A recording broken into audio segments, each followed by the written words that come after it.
Amado Padre Celestial, Señor, muchas gracias por tu palabra. Gracias, Señor, por este nuevo amanecer que usted nos ha permitido contemplar. Te damos gracias, Señor, por la vida de nuestros familiares, cercanos o lejanos, donde quiera que ellos se encuentren. Señor, que tu presencia los bendiga de la manera que usted sabe hacerlo. Padre, quédese con nosotros esta mañana. Úsenos, si pueda ser, oh Padre, tu siervo, para dar a conocer tu palabra para todos aquellos que no lo conocen. Padre, fortalécelos a todos y cada uno de los presentes. En el nombre de Jesús, oh mi Señor, te lo pido. Amén. Amén. Una vez más vamos a dar lectura a los versículos que nuestra hermana directora hizo mención. Juan capítulo 14, del versos 16 y 17. Por favor, los que tienen Biblia, mantengan abierto el Evangelio de Juan, porque vamos a extraer algunos versículos. Dice la palabra en el versículo 10. ¿Lo tienen, perdón? ¿Lo tienen? Amén. Amén. Dice la palabra, el verso 16 del capítulo 14. Y yo rogaré al Padre y os dará otro consolador. ¿Para qué? Para que esté con vosotros, ¿verdad? Con ustedes. Y eso es para siempre, no es temporal, es para siempre.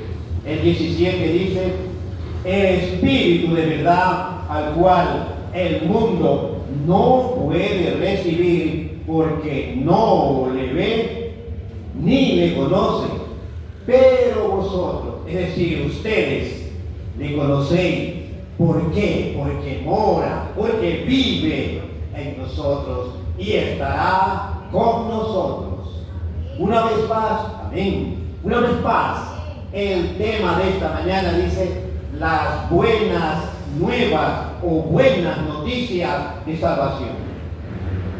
Permítanme iniciar este tema a través de una historia. Miren ustedes, un profesor visitó una vez a un anciano muy sabio, por cierto. Obviamente, lo que quería este profesor era alcanzar más conocimientos. El anciano lo invitó a pasar, le dijo, tome asiento. Y de inmediato, el profesor empezó a hablar más de la cuenta. Llegó un momento en que dio a conocer toda su historia, posiblemente desde niño. Tal parece que la idea de este profesor era de tratar de ponerse al mismo nivel que el sabio. ¿Ya? Lo quiso sorprender. Muy bien, el anciano, muy tranquilo, le escuchaba atentamente.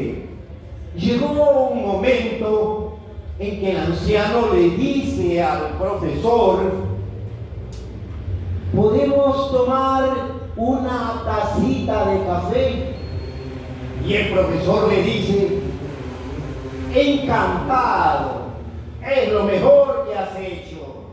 Bravo, dice, muy alegre. Y el anciano cogió la tetera y empezó a verter el té en la taza que le correspondía, en este caso al profesor. Llegó un momento en que la taza se llenó. Sin embargo, el anciano seguía echándole, hasta que empezó a rebosar, como era lógico, e inclusive ya en la mesa estaba empapada. Reacciona el profesor y le dice, mira, mira lo que haces, mira lo que haces. La taza ya está llena. ¿Qué haces?, le dice. ¿No te das cuenta que la taza está llena? Sin embargo, el sabio, muy colmado, muy tranquilo, le dice: al igual que la taza está llena, tú también estás lleno con tus propias opiniones y sabiduría. Si has venido a aprender algo, primero vacíate de todas esas cosas, de todo tu conocimiento. La enseñanza es clara. Si queremos aprender algo, primero que debemos hacer, oír, ¿verdad? Oír. Esta historia nos sirve para ilustrar cómo la humanidad está ávida de noticias que puedan fortalecer la vida o el entorno de la humanidad. Una vez más, vamos a leer el mismo Evangelio de Juan, lo que leyó también nuestra hermana, pero ahora con el versículo 15 al 17. Lo tienen todo, ¿verdad? Por favor, no lo cierren porque vamos a acercarnos a Juan, vamos a tener algunos. Dice la palabra del verso 15: si me amáis, ¿qué debemos hacer? Guardar mis mandamientos. Y yo, dice el Señor Jesucristo, inmediatamente, mire, y yo rogaré al Padre, y Él nos dará otro consolador para que esté con vosotros para siempre. El Espíritu de verdad, ese es el consolador, al cual el mundo no lo puede recibir porque no lo ve ni le conoce. Pero vosotros le conocéis porque mora con vosotros y estará en vosotros. Después de esta lectura, ustedes, sin temor a equivocarme, han recibido una de las mejores noticias. La Biblia nos está mostrando que hay una gran noticia. ¿Cuál? Que el Espíritu Santo estará con nosotros, estará con ustedes. Será por minutos, por siempre, ¿verdad? Lo dice su palabra, lo dice Jesucristo. Estará con vosotros para siempre. ¿Para qué el Espíritu Santo va a estar con nosotros? Para guiarnos, para ayudarnos en cada paso que demos. Para eso está el Espíritu Santo. Para eso ha venido. Para eso Jesús lo ha puesto en nuestra vida, para que nos ayude, para que nos guíe. Esa es una de las promesas del Espíritu Santo. Amén. Miren ustedes, por eso incluí el versículo 15. Antes de prometerle el Espíritu Santo, ustedes ya lo leyeron en el verso 15, les dijo claramente, es como una especie de condición.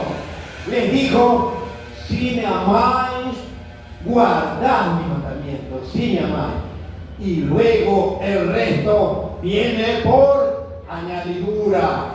Amén. Viene por añadidura. Él lo que quiere es que seamos fieles al Señor, guardar sus mandamientos. Y esa es una verdadera demostración que en verdad le estamos amando. Muy bien, miren ustedes que en el versículo 17 habla claramente, dice el Espíritu de verdad, o decir lo mismo, el Espíritu Santo. Hay muchos que no lo conocen, y es precisamente ¿quiénes son los que no lo conocen? Son los que no quieren recibir al Señor Jesucristo. Y hay muchos de los cuales no quieren recibirlo. Entonces, ¿qué está pasando en ese momento? Si no lo reciben, es porque no lo ven, es porque no lo sienten, es porque no lo pueden palpar. Ese es el problema de todo aquel que no conoce del Señor. Y muchos dirán, bueno, ¿y cómo es que aparece? ¿Cómo llega el Espíritu Santo? Mis hermanos, déjenme decirles que el Espíritu Santo se manifiesta en una persona cuando usted y ustedes confían, empiezan a confiar en el Señor Jesucristo. Él llega como nuestro Salvador. Él se hace presente en cada vida que lo recibe. Así es. Decíamos que el Espíritu Santo llega y se instala en su vida, en la vida suya, en todos y cada uno de los que le dan apertura. Y miren ustedes que eso lo podemos reforzar, lo podemos fortalecer si abrimos el libro de Efesios, capítulo 1 y el verso 13. Por favor, no pierdan el Evangelio de Juan, no lo pierdan. Efesios, capítulo 1 y el verso 13. Si alguien no tiene una Biblia, yo por aquí tengo una. ¿Alguien que necesita una Biblia? ¿Nadie? ¿Usted tiene Biblia? ¿Alguien más que lo tenga por aquí le puede pedir agua chica? Sí. Bien. Sigamos. ¿Lo tienen? ¿Lo tienen, hermanos? Amén. Miren lo que nos dice Pablo a través del libro de Efesios, capítulo 1 y el verso 13. Escúchenme, dice la palabra: en él también vosotros, habiendo oído la palabra de verdad. ¿Cuál es esa palabra de verdad? El Evangelio, ¿verdad? El Evangelio de nuestra salvación. Y habiendo creído en él, fuisteis sellados con el Espíritu Santo de la promesa. Amén. Aquí está una ventaja clara para todos los que se acercan y escuchan la palabra de Dios.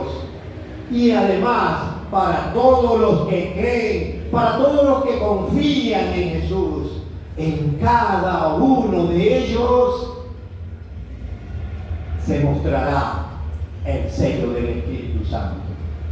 ¿Qué debemos hacer entonces para que el Espíritu Santo empiece a mostrarse? Creer, ¿verdad? Oír la palabra del Señor. De esa manera, en forma inmediata, seremos sellados con el Espíritu Santo.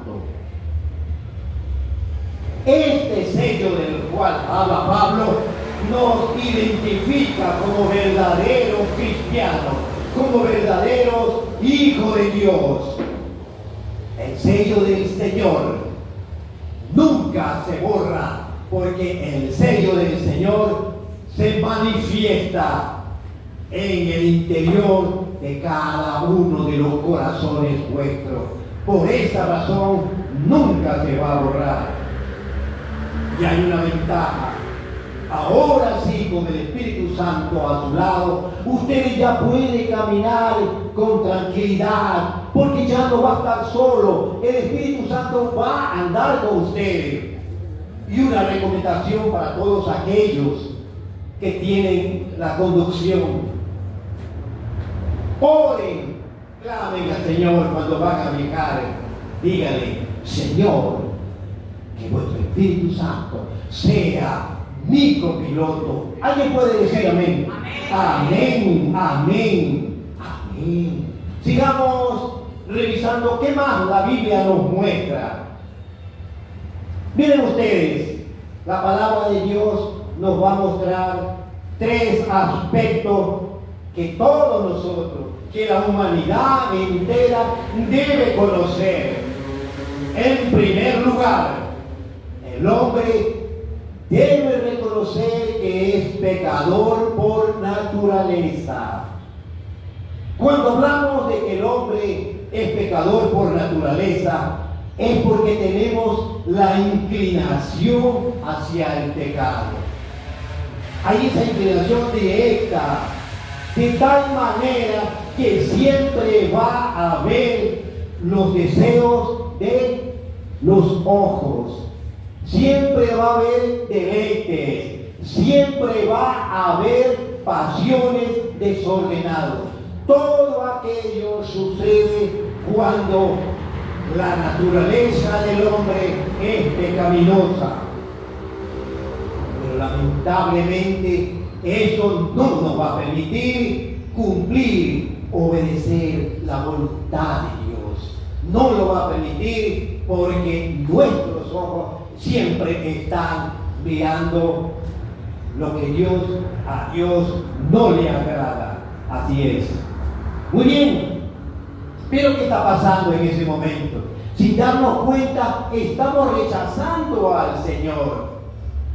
Porque no estamos haciendo las cosas que a Dios le agrada. No estamos haciendo la voluntad de Dios. Por lo tanto, cuando nos encontramos en ese estado, la protección del Señor no va a estar con nosotros. Porque mejor no le decimos al Señor, hágase tu voluntad y no la mía. ¿Alguien puede decir amén? Amén. Eso es lo que ese es el anhelo de todo creyente, de todo cristiano, que nosotros dependamos exclusivamente de quién, del Señor. Así es. Muchos se preguntarán, pero ¿de dónde vino la naturaleza pecaminosa en el ser humano?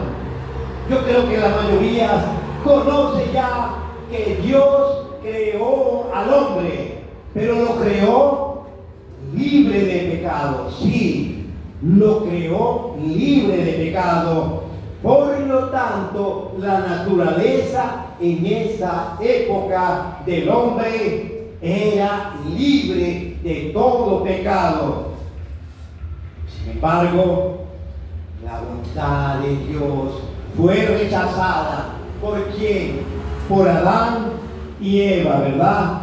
Ellos se encargaron de abrir las puertas a la desobediencia. Ellos inauguraron la desobediencia en este mundo. Nuestros padres, Adán y Eva. Y eso fue suficiente para que el pecado entrara. ¿Dónde? En la naturaleza, comenzando de ellos. Ese pecado fue lo que permitió que nosotros tengamos ahora como una herencia. Miren ustedes que esa acción de Adán y Eva fue suficiente para que ellos ya tengan otra visión de lo que era lo que Dios le había dicho. Miren ustedes que Dios les dijo claramente: coman de todos los frutos, pero menos de ese, ¿verdad? De ese no.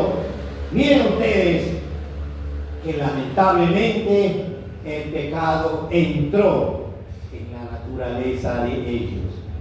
Los hijos de Adán y Eva nacieron con ya el pecado.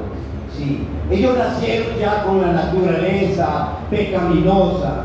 De hecho, el primer niño que registra la Biblia, que es Caín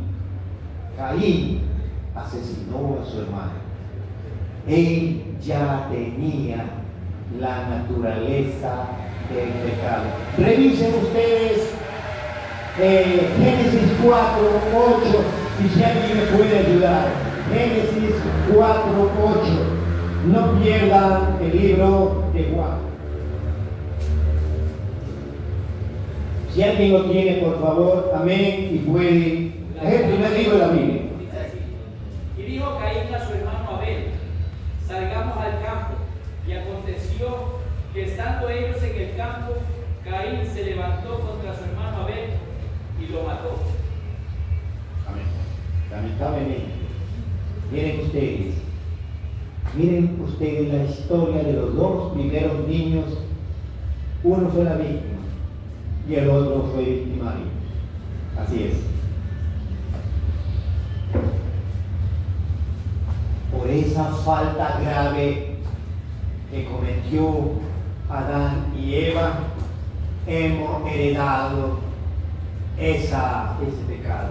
La falta de ellos. Ahora pueden entender por cómo se originó el pecado, y allá viene arrastrando. Así es. Pero esa falta de Adán y Eva a muchos los detiene. Pero gracias a Dios, Él es misericordioso. Él nos tiene una salida para evitar esa herencia que nos dejó Adán. Veamos 2 de Corintios capítulo 5 y el verso 17. 2 de Corintios. Y si aquí uno lo tiene, por favor, le agradecería mucho.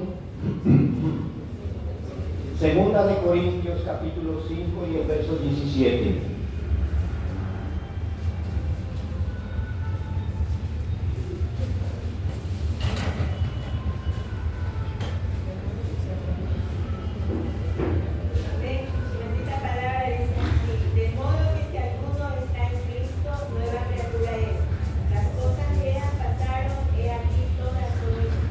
Amén. Miren lo que nos dice Pablo en esta ocasión. Si alguno está en Cristo, ¿qué es? Nueva criatura, ¿verdad? Eso es nacer de nuevo. Por lo tanto, nace en nosotros una nueva naturaleza. Eso se llama nuevo nacimiento. Cristo empieza a obrar en la vida del creyente, va desplazando la naturaleza pecaminosa que nos tenía atrapados. Cuando empezamos a conocer del Señor, cuando escuchamos su palabra, ¿y qué más? Cuando creemos y confiamos en Él, ¿verdad? Esa naturaleza pecaminosa empieza a desaparecer, al igual que la neblina, que ahorita la tenemos, por decir, y después de unos minutos ya no lo hay. Así es. Muy bien, hermanos.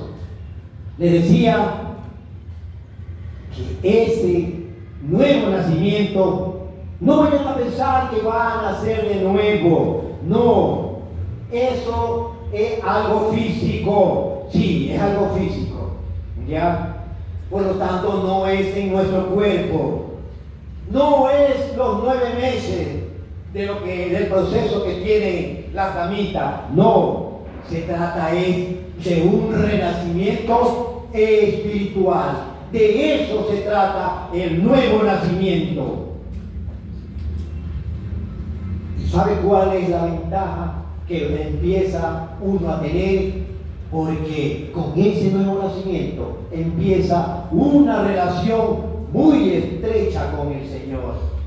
Ya vamos entrando, como quien dice, antes que no lo conocíamos, porque su palabra es la que ilumina nuestra mente. Es la palabra, es lo que nos indica cuáles son los propósitos que Dios tiene para todos y cada uno de los presentes. ¿A quién dice amén? Queridos amigos y hermanos en Cristo, yo creo que es hora de empezar a cambiar nuestro estilo de vida. Definitivamente tenemos que hacerlo. Empecemos a reconocer que le estamos fallando al Señor. Reconozcamos también que hemos perdido mucho tiempo en las religiosidades y empecemos a mirar dónde es que queremos llegar. Veamos lo que Jesús en su momento le habló a Nicodemo precisamente del nuevo nacimiento. Veamos Juan capítulo 3. Juan capítulo 3, versículo 1 al 4.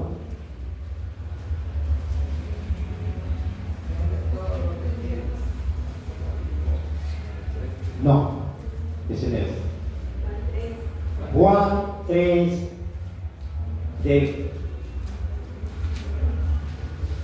del 1 al 4.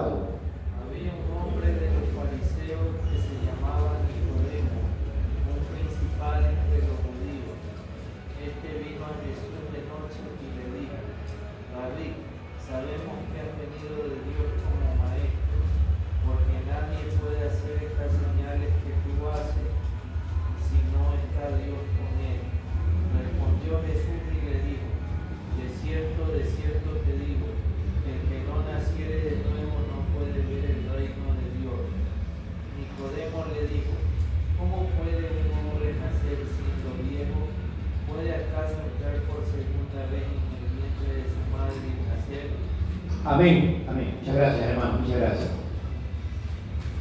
Miren ustedes cómo el Señor Jesucristo confrontó a Nicodemo. Nicodemo, un hombre muy sabio en todo, conocedor de la palabra. Le dijo: si quieres conocer el reino de Dios, ¿qué debe hacer? ¿Qué debemos hacer todos? Nacer de nuevo. Amén. Nacer de nuevo. Nicodemo, siendo un hombre muy religioso en esa época. Sin embargo, él no entendía el mensaje de Jesús. No lo entendía. Nacer de nuevo. Yo me imagino que Nicodemo un poquito más y cae hacia atrás. ¿Por qué? Porque él lo vio como algo literal. 9 veces más. Él continuó, ¿verdad? Por eso decimos que no. Nicodemo no entendía lo que en realidad Jesús le estaba explicando. Queridos hermanos, si Jesús nos habla de nacer de nuevo, es porque nos quiere dar un cambio de destino. Es decir, si estábamos en condenación, ahora por su gracia nos quiere dar la vida eterna. ¿Alguien puede decir amén? Amén. Sí, eso es lo que quiere el Señor Jesucristo para todos nosotros. Para eso vino. Y miren ustedes que Él conoce todos y cada uno de nuestros pecados. Él sabe que por esos pecados Él en nuestra vida está en segundo lugar, cuando debe ser lo contrario. En nuestra vida Él debe ser primer lugar. Amén. Él debe estar en primer lugar. Las otras actividades, las otras situaciones deben estar en un segundo plano. Hemos hablado del pecado y vamos a tener que tener mucho cuidado ahora que conocemos la palabra, porque si nos envuelve, porque si el pecado empieza a dominar nuestra mente, lamentablemente vamos a convertirnos en esclavos del pecado. ¿Y eso qué va a significar? Va a dominar nuestra voluntad, va a dominar nuestro tiempo, va a dominar nuestra vida. Y cuando queramos salir, lamentablemente ya estamos, por qué no decir, crucificados. El pecado esclaviza. Sí, el pecado esclaviza. Por lo tanto, considero que a nadie le conviene ser esclavo. Porque hay una razón sencilla. Cuando somos esclavos, nos separamos más del Señor. Nos distanciamos más del Señor. ¿Qué debemos hacer entonces una vez más? Demos media vuelta y digámosle al Señor que perdone nuestra falta, que perdone nuestras iniquidades, que perdone nuestras desidias, todo lo que nos aleja del Señor. Confiemos plenamente en las promesas de Jesús. Nacer de nuevo es nacer a una vida espiritual. A eso es lo que el Señor quiere de nosotros. Y eso también significa acercarnos cada día más. ¿Dónde? Al reino celestial, al reino de Dios. Amén. La palabra también dice una gran verdad, que Dios es justo y grande en misericordia. Amén. Veamos un segundo punto. Dios es justo y es misericordioso. Pero ¿por qué decimos que Dios es justo y misericordioso? Vayamos a su palabra. Juan capítulo 3 y el verso 36. Por eso le decía que no cierren Juan, porque estamos constantemente con Juan. Nos basamos en la palabra, mis queridos hermanos. Juan capítulo 3 y el verso 36.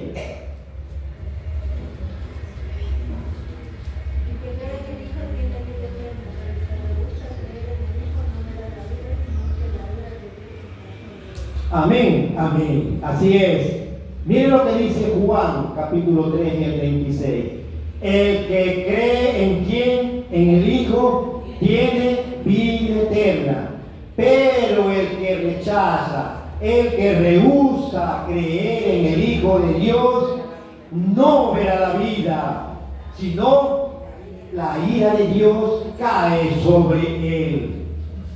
El apóstol Juan en este versículo nos presenta dos opciones bien definidas que van a dar un rumbo muy diferente a nuestras vidas. Veamos la primera opción. Dice claramente, el que cree en el Hijo, ¿qué tiene? Vida eterna. Grábese eso, mis queridos hermanos. El que cree en el Hijo tiene vida eterna, ¿verdad? La vida eterna no es algo que se espera después de morir. No, como muchos tienen pensado. Ya falleció. Bueno, dice, ya va a estar con Dios y así por el estilo. No, miren la gran verdad respecto a esto. La vida eterna comienza en el momento que uno deposita su fe, su confianza en Cristo. ¿Alguien puede decir amén? Amén. Ahí comienza lo que es la vida eterna, cuando entregamos nuestra fe, nuestra confianza en el Todopoderoso, en el Señor Jesús. Usted puede notar, las dos opciones tienen respuestas. Una para bien y otra para mal, ¿verdad? Miren la primera, ¿qué nos ofrece? ¿Qué nos ofrece la primera? Vida eterna, amén. La primera en una forma directa, no hay que andar buscándola, porque usted ya está confiando en el Señor y el Señor le responde: ven, hijo mío, con los brazos abiertos los espera. Así es. Y la otra, ¿qué ofrece? ¿Qué ofrece? En el momento que rechazamos al Señor Jesucristo, ¿qué nos ofrece? La ira de Dios. Así es, la ira de Dios.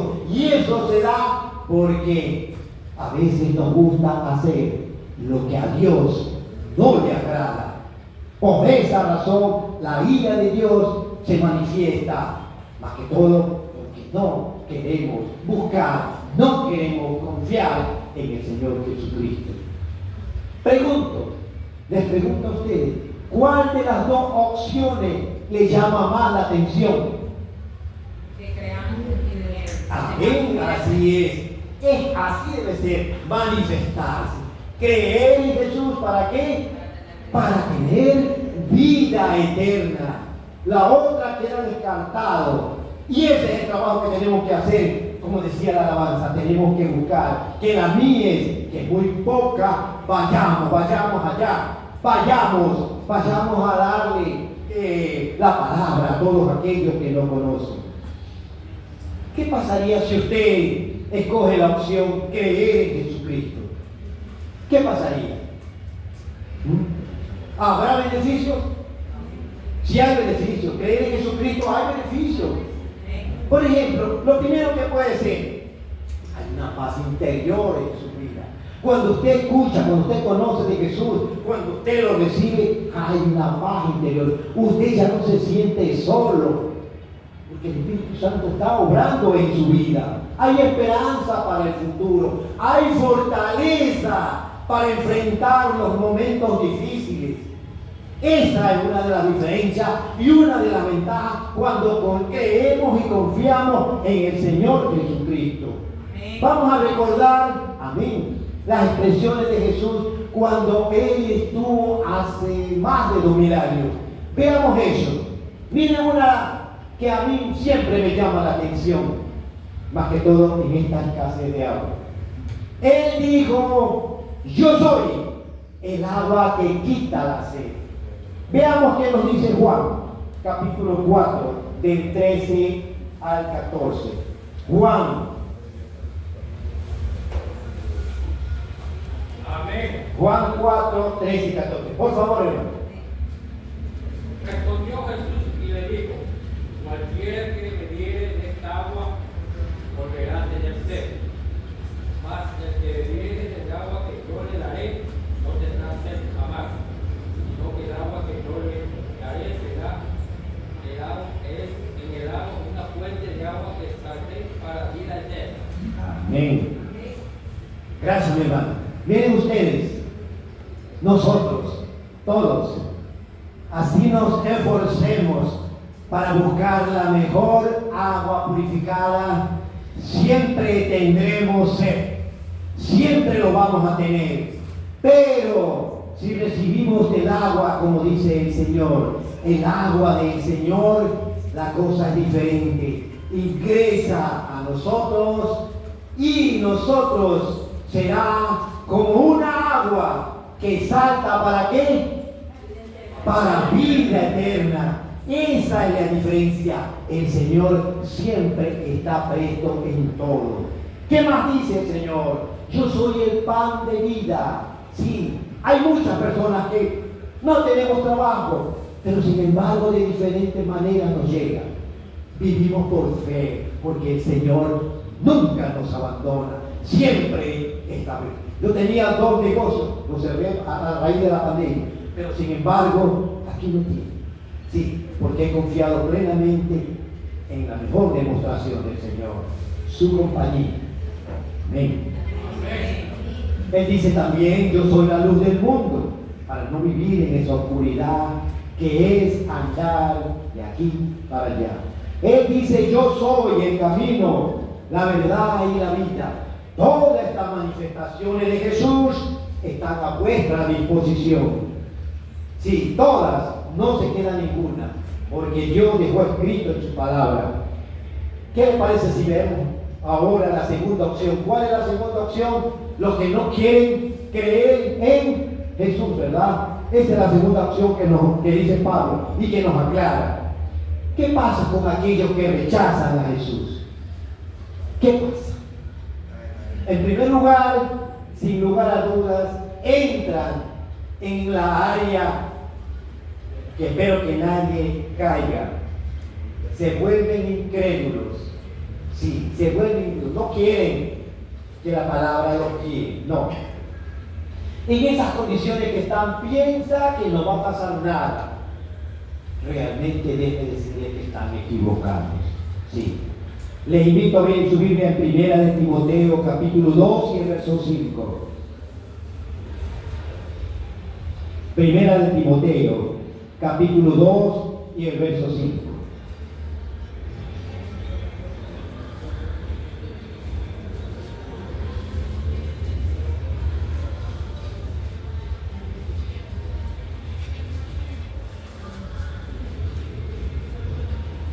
¿Lo tienen?